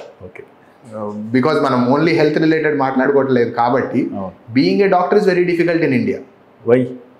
Why is a very complex question. As long as మంచి జరిగిన అన్ని రోజులు సార్, అందరూ మంచి, మనం ఎంతో హ్యాపీగా, కంఫర్టబుల్గా, సూపర్. ఈ డాక్టర్ గారు ఇప్పుడు నా దగ్గరకు వచ్చే 1000 పేషెంట్స్లో 999 మంది కృష్ణ చౌదరి గారు బాగా మాట్లాడతారు, కృష్ణ చౌదరి గారు బాగా సర్జరీ చేస్తారు, హ్యాపీగా వెళ్ళిపోతారని చెప్తారు. కానీ వీళ్ళు ఓన్లీ ఇంకొక 100 మందికో 50 మందికో చెప్తారు సార్, అంత మించి చెప్పరు. ఇందులో వచ్చే వాళ్ళల్లో ఒక ప్రాబ్లమాటిక్ పేషెంట్స్ ఉంటారు, ప్రాబ్లమాటిక్ పేషెంట్, సిక్ పేషెంట్ ఉంటారు. ఒక చిన్న ఎగ్జాంపుల్ చెప్తాను సార్. ఒక 14 ఏళ్ళ అబ్బాయి బైక్ ఇచ్చాడు వాళ్ళ నాన్న, బైక్ వేసుకొని వచ్చాడు మన ఎల్బీ నగర్ బైక్ దాని కింద వెళ్ళి ఒక లారీని గుద్దాడు, రోడ్ రోలర్ కింద పడ్డాడు, రోడ్ రోలర్ ఆ అబ్బాయి మీద నుంచి వెళ్ళింది. సర్వైవ్ అవుతాడా సార్? కష్టం కదా. సో అలాంటి మనిషిని మనం తీసుకొని 12 రోజుల పాటు కష్టపడి 3-4 సర్జరీలు చేసి, రాత్రంతా మేల్కొని సర్జరీ చేసి కాపాడే ప్రయత్నం చేసాం. Nobody is God. ఎవరైనా సరే ఆల్మోస్ట్ రికవర్ అయ్యాడు, ఇన్ఫెక్షన్ వచ్చింది, బట్ పేషెంట్ని మనం కోల్పోయిన రోజు బాధపడతాం, అరే బాగుండేది కదా పిల్లోడు బాధపడితే. ఇప్పుడు ఆ పేషెంట్ని ఎవరు చంపినట్టు సార్? సింపుల్, వాళ్ళ డాడీ అన్నట్టు. మనం అనకూడదు, మనం అట్లా పొరపాటును కూడా మాట్లాడాం. కానీ పేషెంట్ అటెండర్స్ ఈయనే చంపేశాడు, ఈయన ఆపరేషన్ చేసి ఈయన తీసుకొచ్చి 12 రోజుల పాటు చంపేశాడు అనే రోజుల్లో బ్రతుకుతున్నాం సార్. చాలామంది బయటికి చెప్పడానికి భయపడతారో, లేదంటే ఎందుకు మాట్లాడాలి అని అనుకుంటారో తెలియదు, కానీ పరిస్థితి ఆ స్టేజ్కి వచ్చింది. సో ఇప్పుడు అందరూ ఎలా హెజిటేట్ చేస్తున్నారంటే, కాంప్లెక్స్ కేసు తీసుకోవాలి అంటే మనకెందుకు లేదు, మనం సింపుల్ కేసులు తీసుకుందాం, కాంప్లెక్స్ కేసుని గవర్నమెంట్ హాస్పిటల్కో వేరే పెద్ద హాస్పిటల్కో పంపించేద్దాం అనే స్టేజ్ వచ్చింది. ఒక డాక్టర్ పేషెంట్ రిలేషన్షిప్లో ఉన్న నమ్మకం, ఒక డాక్టర్ పేషెంట్ రిలేషన్షిప్లో ఓకే ఈయన మీద మనం వదిలేద్దాము అనుకునే ఫీలింగ్ని మన కమ్యూనిటీ డ్యామేజ్ చేసేసింది. ఇది కమ్యూనిటీ కావాలని చేసిందనను, ఒకళ్ళ తప్పనను, ఒక system is at fault. But still leaving negative things at side, ఒక్కటి నెగిటివ్ తీసేసుకుంటే ఈ 999 హ్యాపీ థింగ్స్ మనం ఎంజాయ్ చేయలేం కదా sir. So I will keep that and I will take my 999 things, I will still be the same. So being on this side is a little difficult to practice in India, especially risk-taking branches. Surgeries, emergency surgeries are taking a toll because of this. దీనివల్ల కొంచెం కష్టపడుతున్నారు, చాలా మంది సేఫ్టీకి వెళ్ళిపోతున్నారు. నేను అనుకోవటం doctor సేఫ్టీకి వెళ్ళకూడదు సార్. నా ప్రకారం డాక్టర్ సేఫ్ సైడ్ చూసుకోకూడదు. డాక్టర్ సేఫ్ సైడ్ చూసుకుంటే నష్టపోయేది పేషెంటే. డాక్టర్ సేఫ్ సైడ్ ఉండొద్దు, డాక్టర్ రిస్క్ తీసుకోవాలి, పేషెంట్ మంచిగా చేయడానికి ఏదైతే అవసరమో అది చేసుకోవాలి. కానీ ఆ రిస్క్ తీసుకోవడానికి అవసరమైన ఎడ్యుకేషను, రిస్క్ తీసుకోవడానికి అవసరమైన ఎక్స్పీరియన్స్ని గెయిన్ చేయాలి. అందరూ ఓకే మనం సేఫ్గా ఉందాం, ఎందుకు వచ్చిన గొడవ? ఇంతకుముందు సార్ మేము తీసుకునే కంటే ఇంకా ముందు మా సత్యనారాయణ సార్ తీసుకునేటప్పుడు మొదటి ర్యాంక్ వచ్చిన వాడు తీసుకునే బ్రాంచ్ సర్జరీ, తర్వాత వేరే బ్రాంచ్. ఈరోజు మెడిసిన్, పీడియాట్రిక్స్, రేడియాలజీ అన్నీ అయిపోయిన తర్వాత తీసుకునే బ్రాంచ్ సర్జరీ. థింగ్స్ ఎంత మారిపోయాయి చూడండి సార్. కానీ నేను ఈ రోజు స్టిల్ వెనక్కి వెళ్ళినా సర్జరీ చేసి తీసుకుంటాను. ఎందుకు చెప్పినా, నేను చేసే పని మీరు చేయలేరు సార్. నేను చేసే పని ఇంకో ఆర్ఎంపీ చేయలేడు. మహా అయితే ఏమంటాడు, డోలో ట్యాబ్లెట్ వేసుకో అయ్యా తలనొప్పి వచ్చిందని చెప్తాడు. అపెండిక్స్ వచ్చింది, ఆపరేషన్ అయితే చేయడు కదా. అట్లీస్ట్ నా ఐడెంటిటీ నాకు ఉంది అనుకుంటాను. కష్టమే, బట్ స్టిల్ ఇది. కానీ ఆన్ ద అదర్ సైడ్ మనం అటుపక్క ఉన్నాం అనుకోండి, హెల్త్ కేర్ ఇలా చిటికలో దొరుకుతుంది. నాట్ ఓన్లీ కార్పొరేట్, మీరు ఓన్లీ కార్పొరేట్ గురించే మాట్లాడుతున్నాను, డబ్బులు ఉంటేనే హెల్త్ కేర్ దొరుకుతుందని ఏం లేదు. ఉస్మానియా, గాంధీ, నిమ్స్, ఇక్కడ కూడా every specialist is available sir. ఎవరు స్పెషలిస్ట్ లేరు అనుకుంటాం మనం, అట్లా ఏం లేదు. మేమందరం అక్కడ చదువుకోనే, లేదంటే అక్కడ ప్రాక్టీస్ చేసి వచ్చిన వాళ్ళు అన్ని స్పెషలిస్టులు ఉంటారు. సిస్టమ్ని కనుక కొంచెం సెట్ చేయగలిగితే, అంటే పాలిటిక్స్ రేంజ్లో కనుక దాన్ని కొంచెం ఇంప్రవైజ్ చేయగలిగితే, everything is a beautiful place because we have so many people who can help. Okay, doctors are there, which just కొంచెం కీస్ ఇవ్వాలి. సార్ 3 మన సబ్జెక్ట్లోకి వస్తే సార్, ఇప్పుడు గాల్ బ్లాడర్లో స్టోన్స్ ఉన్నాయి కదా, సో ఇవి ఎందుకు ఏర్పడతాయి, దాని గల కారణాలు ఏంటి, చికిత్స ఎట్లా చేస్తారు? యా, గాల్ బ్లాడర్లో కూడా 3 to 4 రకాల స్టోన్స్ ఉంటాయి సార్ బేసిక్గా. కాకపోతే ఒక కామన్ ఎజెండాగా తీసుకొని కాంప్లికేట్ చేయకుండా సింపుల్గా చెప్పాలి అంటే, గాల్ బ్లాడర్ ఫంక్షన్ ఏంటి అంటే, గాల్ బ్లాడర్ అనేది మనకి లివర్ కింద ఒక అపెండేజ్ లాగా ఉంటుంది సార్. లివర్ పక్కన ఒక లీఫ్లా ఉంటుంది. సో ఎప్పుడైతే ఈ గాల్ బ్లాడర్ ఏం చేస్తుంది అంటే, మనం ఆయిలీ ఫుడ్ లేదంటే ఫ్యాటీ ఫుడ్ బాగా తిన్నప్పుడు ఈ గాల్ బ్లాడర్లో స్టోర్ అయిన బైల్ జ్యూస్, ఈ బైల్ జ్యూస్ ఎక్కడ ప్రొడ్యూస్ అవుతుంది, లివర్లో ప్రొడ్యూస్ అవుతుంది. ఈ స్టోర్ అయిన బైల్ జ్యూస్ అనే దాన్ని ప్రెస్ చేసి కిందికి పుష్ చేస్తుంది. ఎప్పుడైతే ఈ బైల్ జ్యూస్ కిందికి పుష్ అవడం వల్ల మన ఫ్యాటీ ఫుడ్, ఆయిలీ ఫుడ్ అరుగుతుంది. దేవుడు దాన్ని తయారు చేసింది అందుకు. సో ఎప్పుడైతే ఈ గాల్ బ్లాడర్ సరిగా పనిచేయటం మానేస్తుందో, సరిగా పనిచేయట్లేదు అంటే నొక్కటం సరిగా నొక్కట్లేదు, లేదు అంటే ప్రెస్ చేసి జ్యూస్ రిలీజ్, ఆ జ్యూస్ అనేది ఇక్కడ స్టేసిస్ వస్తుంది. స్టేసిస్ వచ్చినప్పుడు దాంట్లో ఇన్ఫెక్షన్ రావటం వల్ల రాళ్ళు అనేవి ఫామ్ అవుతాయి. సో ఆ రాళ్ళు అక్కడ చాలా కామన్గా ఇప్పుడు ఇండియాలో తీసుకుంటే కనుక ప్రతి 10 మందిలో ఆల్మోస్ట్ ఒకళ్ళకి గాల్ బ్లాడర్లో రాళ్ళు ఉంటుంది. సో ఈ స్టోన్స్ ఇక్కడ ఉన్నంతసేపు ప్రాబ్లం ఏం క్రియేట్ చేయవు సార్. 90 మందికి అసలు సిమ్టమ్సే ఉండవు, అంటే తెలియదు వాళ్ళకి, స్కానింగ్ చేస్తేనే తెలుస్తుంది. బట్ ఒక్కోసారి ఏం చేస్తుంది, అది నేను పని చేయను అనే విషయాన్ని మర్చిపోయి సడన్గా పని చేయడం మొదలు పెడుతుంది, ప్రెస్ చేస్తుంది. ఎప్పుడైతే అది ప్రెస్ చేసిందో ఈ స్టోన్ ఇక్కడ ఉండాల్సింది కాస్త స్లిప్ అయ్యి మెయిన్ బైల్ డక్ట్లో అడ్డుపడుతుంది. సో మెయిన్ బైల్ డక్ట్లో కనుక అడ్డుపడితే లివర్ మొత్తం వాచిపోతుంది, పసికర్లు వస్తాయి, జాండీస్ వస్తుంది, సిక్ అవుతాడు పేషెంట్, వామిటింగ్స్ వస్తాయి. ఇంకొంచెం కిందికి వెళ్తే ప్యాంక్రియాటైటిస్ అంటాం, ప్యాంక్రియాస్కి సంబంధించిన ప్రాబ్లం వస్తుంది. ఈ 2 problems life threatening problems, very risky problems. మామూలుగా గాల్ బ్లాడర్ సర్జరీ మేము చేసేది ఒక్కరోజు ప్రొసీజర్, రేపు సర్జరీ అవుతుంది, ఎల్లుండి ఇంటికి వెళ్ళిపోతుంది. అలాంటిది ఈ ప్రాబ్లమ్స్లో కనుక రెండింటిలో ఏదైనా ఒక దాంట్లో కనుక ల్యాండ్ అయ్యారు అంటే ట్రీట్మెంట్ అనేది 2 నుంచి 3 నెలలు పడుతుంది, పేషెంట్ని కోల్పోయే ఛాన్స్ కూడా ఉంటుంది. సో ఈ ప్రాబ్లం ఎవరికి వస్తుంది ఎవరికి రాదు మనకు తెలియదు.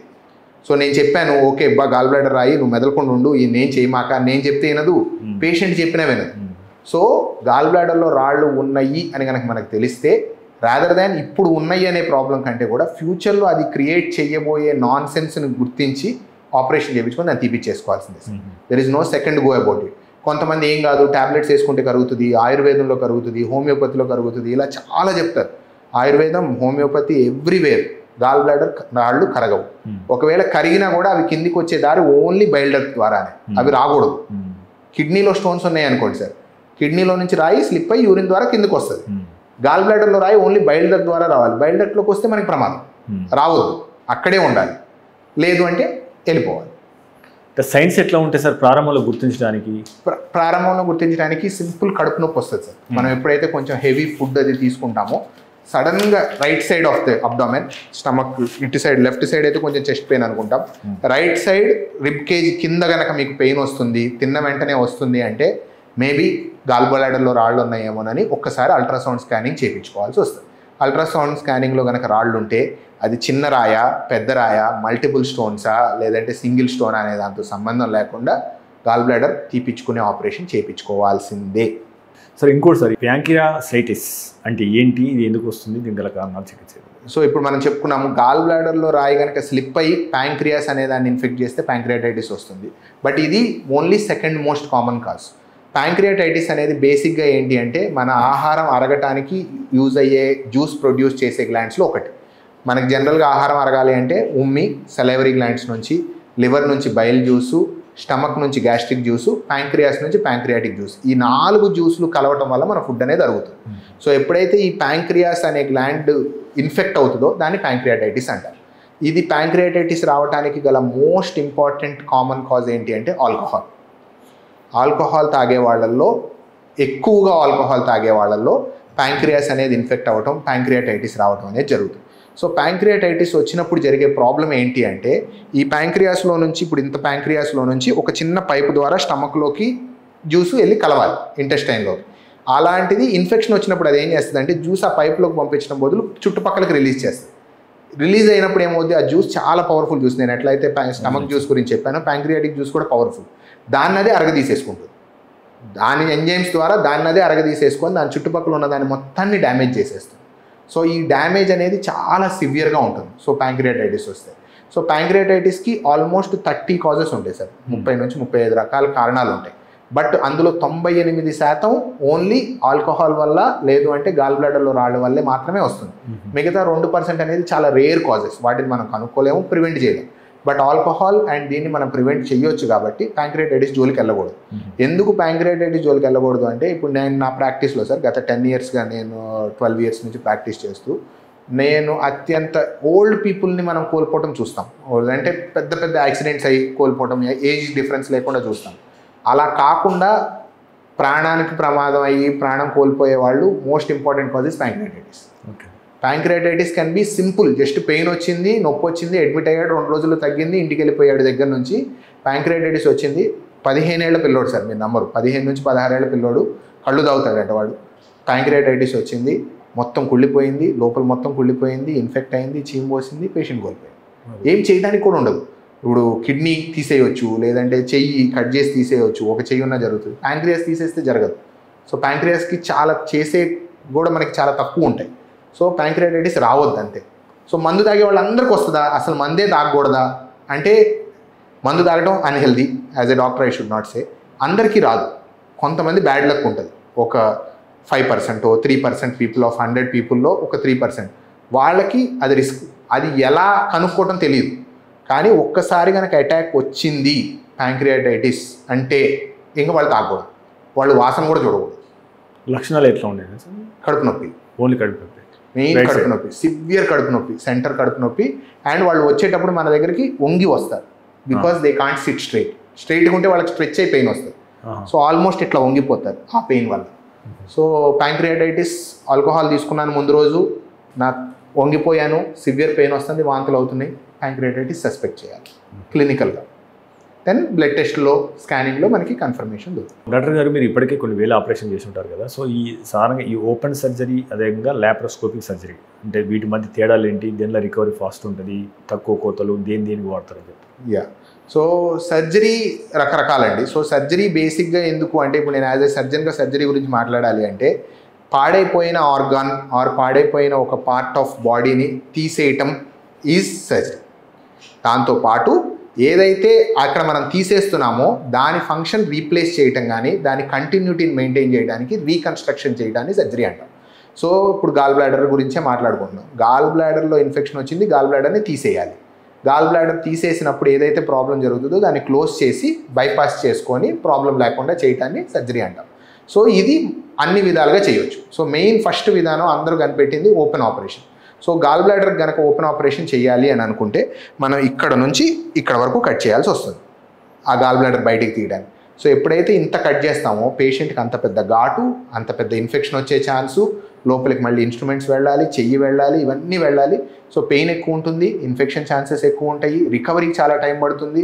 పేషెంట్ లెగ్స్ నడవడానికి ఆల్మోస్ట్ 3-4 రోజులు పడుతుంది, రికవర్ అయ్యి మొత్తం సెటిల్ అవ్వడానికి 3 నెలలు పడుతుంది. 3 నెలల వర్క్ ఏదైతే ఉందో అదంతా కోల్పోతారు పేషెంట్. సేమ్ థింగ్ ఇప్పుడు ల్యాప్రోస్కోపీ తోటి వచ్చిన అడ్వాంటేజ్ ఏంటి అంటే మేము కీ హోల్స్ ద్వారా చేస్తాం. చిన్న చిన్న హోల్స్ ద్వారా 3 or 4 హోల్స్ ద్వారా ఆపరేషన్స్ చేస్తాం. సో అందులో ఒక హోల్ నుంచి కెమెరా వెళ్తుంది, ఇంకొక 2 హోల్స్ నుంచి ఆల్మోస్ట్ ఇంత పొడుగుండే ఇన్స్ట్రుమెంట్స్ వెళ్తాయి. సో ఆ ఇన్స్ట్రుమెంట్ని మనం ఇక్కడ ఫింగర్స్ తోటి ఆపరేట్ చేస్తాము. ఇది చేసేటప్పుడు మనం చూడటానికి ఆ కెమెరా తోటి పెద్ద స్క్రీన్ మీద we will see and we will do. So దీనివల్ల అడ్వాంటేజ్ ఏంటి, పేషెంట్ డిశ్చార్జ్ అయ్యేటప్పుడు ఓన్లీ 4 హోల్స్ తప్పితే ఏముండవు. సేమ్ డే నడవచ్చు, సేమ్ డే లెగవచ్చు, రికవర్ అవ్వచ్చు. సో ఓపెన్ సర్జరీకి ల్యాప్రోస్కోపీ సర్జరీకి మాకు వచ్చిన డిఫరెన్స్ ఏంటి, విజన్ బ్యూటిఫుల్గా ఉంటుంది. అంటే మనం మామూలుగా చూసేదానికన్నా కూడా ల్యాప్రోస్కోపీలో 10 times మ్యాగ్నిఫై అయ్యి కనిపిస్తుంది. సేమ్ విషయం 10 times మ్యాగ్నిఫికేషన్లో కనిపిస్తుంది. అండ్ ప్రిసైజ్గా మనం కావాలనుకున్న చోటుకి వెళ్ళి క్లీన్గా సర్జరీ చేసుకోవచ్చు. సేమ్ థింగ్ డిసడ్వాంటేజ్ ల్యాప్రోస్కోపీకి. ఇప్పుడు ఇది నేను పట్టుకున్నాను, ఇట్లా పట్టుకుంటే ఇది షట్ నాకు తెలుస్తుంది. అదే కనుక నేను ఒక పెన్ తోటి కనుక దీన్ని ఇట్లా పట్టుకున్నాను, ఇది షర్ట్ అని తెలిసే ఛాన్స్ తక్కువ. సో టాక్టైల్ ఫీడ్బ్యాక్ అంట. టాక్టైల్ ఫీడ్బ్యాక్ మనకి లాప్రోస్కోపీలో ఉండదు. రెండోది ఓపెన్ సర్జరీలో మనకి సర్జరీకి చెయ్యి wrist is the main thing. దీని ద్వారా సర్జరీ చేస్తాను. ఫర్ ఎగ్జాంపుల్ ఒక కుట్టు తీసుకోవాలి, నేను ఇలా తీసుకోవచ్చు, పైనుంచి కిందకి తీసుకోవచ్చు, కింద నుంచి పైకి తీసుకోవచ్చు. మన వ్రిస్ట్లో ఎన్నైతే డిగ్రీస్ ఆఫ్ ఫ్రీడమ్ ఉంటుందో we can use everything in open surgery. Laparoscopy is a little rigid. So నా ఇన్స్ట్రుమెంట్ ఇలా ఉంటుంది, అది ఓపెన్ చేయగలదు, క్లోజ్ చేయగలదు, ఇలా ఇలా ఇలా ఇలా చేయగలదు అంతే.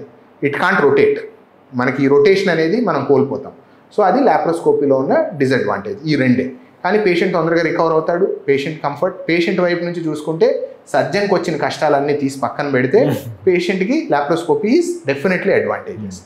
Now we will ventured a field of robotics where we have laparoscopy. Small holes ద్వారా లోపలికి వెళ్తాం. కాకపోతే ఈ లోపలికి వెళ్ళే arm instead of instrument it is a robotic arm. So ఈ రోబోటిక్ ఆర్మ్కి మన చేతికి ఎన్ని డిగ్రీస్ ఆఫ్ ఫ్రీడమ్ అయితే ఉన్నాయో అన్ని డిగ్రీస్ ఆఫ్ ఫ్రీడమ్ ఉంటుంది. సో నేను ఇక్కడ చైర్లో కూర్చొని ఒక కన్సోల్ మీద చేతితోటి చూస్తూ ఆపరేట్ చేస్తాను. I will not go to patient ఎక్కడ ఉంటారు కొంచెం దూరంలో, నేను ఇక్కడ కూర్చొని నేను ఆపరేట్ చేస్తూ ఉంటాను. నేను ఎట్లా అయితే నా చెయ్యి తిప్పుతానో exact at the same moment same second ఆ రోబో చెయ్యి అనేది ఎగ్జాక్ట్ మూమెంట్లో తిరుగుతుంది. So I got my 7 degrees ఇది వచ్చింది. Plus I have 3D vision. ఏదైతే మనకి 3D విజన్ ఉంటుందో ఆ 3D విజన్ వల్ల మనకి ఇంకా క్లియర్గా కనిపించటం అండ్ స్పెసిఫిక్గా దగ్గరికి వెళ్ళటం. అండ్ మన లాప్రోస్కోపీతో కంపేర్ చేసుకుంటే 10 times మ్యాగ్నిఫికేషన్ ఎక్స్ట్రా వచ్చింది. So now it is like you got the advantages of open surgery through robotics in laparoscopy. So robotic surgery is going to be the future. ఇంకా కొంచెం advancement జరగాలి. But even now with the phase we have it gives a lot of advantage to patient and doctor. ఇప్పుడు ఎన్ని రకాల సర్జరీ చేస్తారు sir రోబోటిక్స్తో? Robotic సర్జరీలో almost around 30 to 40 types of surgeries చేయొచ్చు sir. For pertaining to my field GI and లాప్రోస్కోపీలో ఏవైతే ఆపరేషన్స్ చేయగలమో ప్రతి సర్జరీని రోబోటిక్ ద్వారా లాప్రోస్కోపీ కంటే బెటర్గా చేయొచ్చు. Okay. Laparoscopic gall bladder surgery, laparoscopic hernia surgery, laparoscopic colectomies, laparoscopic hysterectomies, laparoscopic hiatus hernia surgery, laparoscopic bariatric surgery, వీటన్నిటిని కూడా రోబోటిక్ ద్వారా చేయొచ్చు. కోలిసిస్టెక్టమీని కూడా రోబోటిక్ ద్వారా చేయొచ్చు. అండ్ రోబోటిక్ ద్వారా చేసిన కోలిసిస్టెక్టమీస్లో పెయిన్ తక్కువ, పేషెంట్ సేమ్ డే వెళ్ళిపోతున్నారు, అసలు సర్జరీ జరిగిందా అని అడుగుతున్నారు. So there are a lot of comforts with robotics because ఆ స్ట్రెయిన్ ఉండదు పేషెంట్ మీద, బాడీని లిఫ్ట్ చేసే స్ట్రెయిన్ ఉండదు. It will go and it will do inside. ఏం చేయాలని ఇన్సైడ్ చేస్తే ఇప్పుడు మన లాప్రోస్కోపీలో చేసేటప్పుడు స్కిన్ మీద స్ట్రెచ్ అవుతుంది. రోబోటిక్లో ఆ స్ట్రెచ్ కూడా ఉండదు కాబట్టి patient will feel faster and he will recover faster. Okay. So నేను రీసెంట్గా ఒక ఇంటర్వ్యూ చేస్తే ఒక సాఫ్ట్వేర్ ఫీల్డ్లో ఇన్వెన్షన్ చేస్తే అని ఏం చెప్పిందంటే, whatever inventions we see in the last 100 years will happen in the next 10 years అన్నాడు. సో అదే రకంగా ఇప్పుడు మన ఫీల్డ్లో కూడా ఈ రోబోటిక్స్ వచ్చాయి కదా. సో ఇది ఆర్టిఫిషియల్ ఇంటెలిజెన్స్ కావచ్చు, బిగ్ డాటాతో కావచ్చు. సో ఇన్ టర్మ్స్ ఆఫ్ మీ సర్జరీలో ఎలాంటి మార్పులు వస్తాయని మీరు ఊహిస్తున్నారు? Robotic surgery is definitely a great advancement అండి. కాకపోతే we have a long way to go in robotic surgery also. And మీరు అన్నదానికి నేను చెప్తాను, I'm very fortunate enough to stay in this phase where the innovation is happening with artificial intelligence అనుకోండి, big data అనుకోండి, robotics అనుకోండి, everything has a role. అందరూ దాన్ని బూచిలాగా చూడటం కంటే దాన్ని మనం ఎలా వాడుకోవాలి అనేది మెయిన్. నా main purview of robotic surgery is robotic surgery will grow to a phase where I will operate from here in a different continent. So నేను యూకేలో ఇప్పుడు చెప్పాను గాల్ బ్లాడర్ సర్జరీ చేయాలంటే సర్జన్సే లేరు, వెయిటింగ్ లిస్టు సంవత్సరం. I'm seeing a phase where okay they will outsource it to India, where surgeons in India will sit in a hospital and operate on patients in UK. Okay.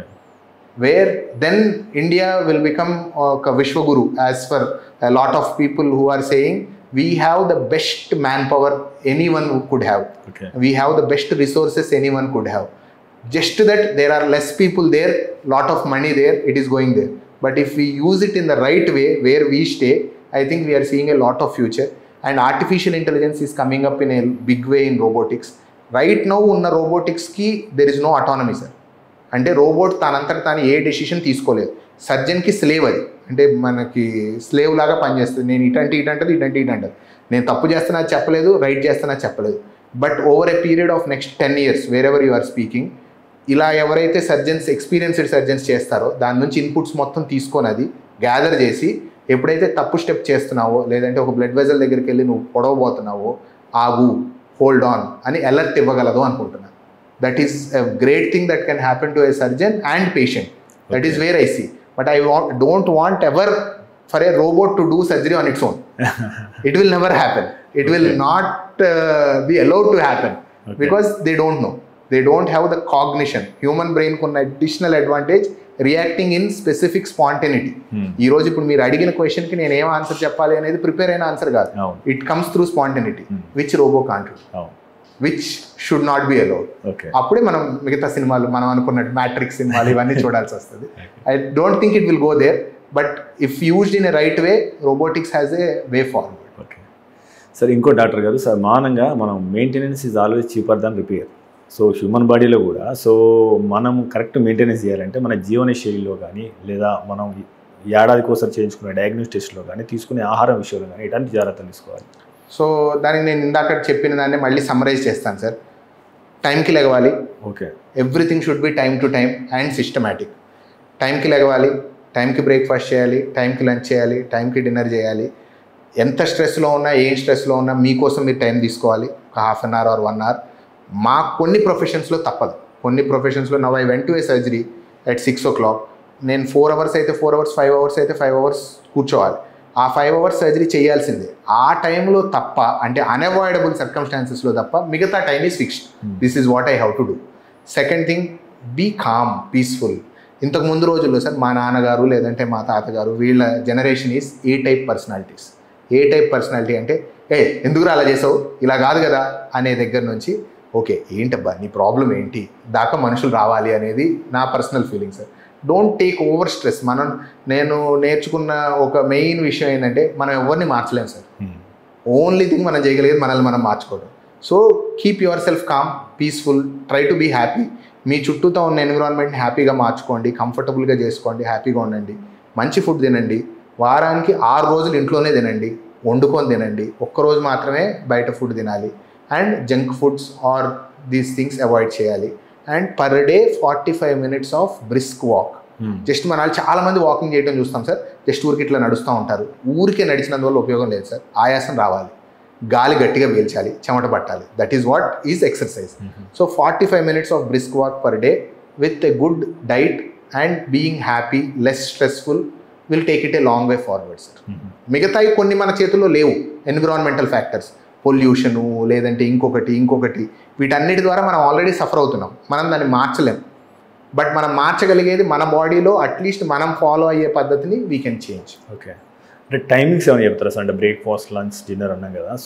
So sir నా ప్రకారం అంటే this varies with every individual. So not only Krishna మీరు చెప్పినా లేకపోతే ఇంకొక ఆయన చెప్తే ఇంకొకటి చెప్తారు. బట్ నా ప్రకారం 6 to 7 is the waking time. 6 to 7 మధ్యలో నిద్ర లేవాలి, 8 గంటల్లో బ్రేక్ఫాస్ట్ అయిపోవాలి, 1 గంటకి లంచ్ చేయాలి, 5 గంటలకి స్నాక్స్ తీసుకోవాలి, రాత్రి మళ్ళీ 7:30-8 లోపు డిన్నర్ చేసేసి 9-9:30కి పడుకొని 8 గంటల సేపు నిద్రపోవాలి. ఎంత కష్టమైనా మన టీవీలో ప్రోగ్రామ్ 9:30కి స్టార్ట్ అయినా, లేదు అంటే మనం పొద్దున్నే లెగిసి హాస్పిటల్కి వెళ్ళే టైం 8:30 అయినా, దీన్ని ఫాలో అయ్యే వాళ్ళకు ఉన్న దాంతో కంపేర్ చేసుకుంటే ఫాలో అవ్వని వాళ్ళకు వచ్చే ప్రాబ్లమ్స్ ఎక్కువ. సార్ ఫైనల్గా అంటే రానున్న రోజుల్లో ఈ హెల్త్ కేర్ కాస్ట్ ఎట్లా ఉంటుంది అంటారు సార్? హెల్త్ కేర్ కాస్ట్ పెరుగుతుందా, తగ్గుతుందా? యాజ్ ఏ ఇండివిజువల్ ఎట్లా చేస్తాం? ఇండివిజువల్గా హెల్త్ కేర్ కాస్ట్ గురించి చెప్పుకుంటే sir, everybody should have health insurance. There is no way around that. నేను హెల్త్ ఇన్సూరెన్స్ని ప్రమోట్ చేస్తానని కాదు, ఇంకోటని కాదు. Being a doctor, being associated with a hospital for 14-15 years, I have health insurance myself, to my parents, to my kids. I will not deny that. Because expenses are not in our control. It is never in our control. And sometimes problem ekkada ostundante sir, I have the latest technology. I have a robo which hospital has purchased with a expense of 16 crores, 17 crores పెట్టుకుంటారు. దీన్ని వాడాలా వద్దా, దీన్ని save చేయాలా, పీసుకుంచాలా అనేది మనం ఎవరికి చెప్పలేం. అవసరమైన రోజు వాడాలి. సో ఈ టెక్నాలజీ అందరికీ అందాలి. My point of view is ప్రతి ఒక్కరికి అది దొరకాలి. సో హెల్త్ ఇన్సూరెన్స్ రావాలి, ప్రతి ఒక్కరికి హెల్త్ ఇన్సూరెన్స్ చేయాలి. ఆ హెల్త్ ఇన్సూరెన్స్ ద్వారా ప్రతి ఒక్కళ్ళు ఫెసిలిటీని వాడుకోగలగాలి. Is my point number 1 regarding health. Second thing, I want to look at a good political change where people stop paying corporate hospitals. Aarogyasri, CGHS, EHS ఏవైతే నేను పే చేస్తున్నాను, మీరు వెళ్ళి కార్పొరేట్ హాస్పిటల్లో చూపించుకోండి, మేము డబ్బులు ఇస్తామని చెప్తున్నారో, ఇట్ షుడ్ చేంజ్ సార్. వాళ్ళు గవర్నమెంట్ హాస్పిటల్కి వెళ్ళగలగాలి, గవర్నమెంట్ హాస్పిటల్ని కార్పొరేట్ హాస్పిటల్ స్థాయికి తీసుకెళ్ళాలి. నేనంటే సింపుల్ సిస్టమ్, బికాజ్ నేను చూసి వచ్చాను కాబట్టి లండన్లో ప్రైవేట్ హాస్పిటల్ ఉంటుంది, ఉండదన్న నేను అన్నాను. ఎవరు వెళ్ళరు, ఎందుకంటే when you are getting a great care in NHS, why do you want to go and spend somewhere? It is relatable to all schools and health. In India, health and education can never be business. But I differ with that, saying health and education should be properly given by government so that private will become obsolete. అందరూ అక్కడికి వెళ్తున్నారు అనుకోండి, నా దగ్గరికి ఎవరు రారు, నేను ఎందుకు ప్రాక్టీస్ చేస్తాను? నేను ప్రాక్టీస్ చేయాలని అనుకోను కదా, నేను కూడా వెళ్ళి అక్కడే ప్రాక్టీస్ చేస్తాను, నాకు జీతం ఇస్తారు, అయిపోతుంది. ఎప్పుడైతే నువ్వు క్వాలిటీ మెయింటైన్ చేయటం లేదో other things are growing. So ఇప్పుడు ఏదైతే ప్రస్తుతం ఉన్న పరిస్థితుల్లో ఇప్పుడప్పుడే ఇది మారేది కాదు కాబట్టి be secure, take an insurance. Health care costs will increase, but take insurance. Thank you Krishna Chaudhary garu, ఎన్నో విషయాల మీద మాకు ఎంతో అవగాహన ఇచ్చారు, చాలా ఓపెన్ హార్ట్తో చాలా చక్కని సమాధానం ఇచ్చారు.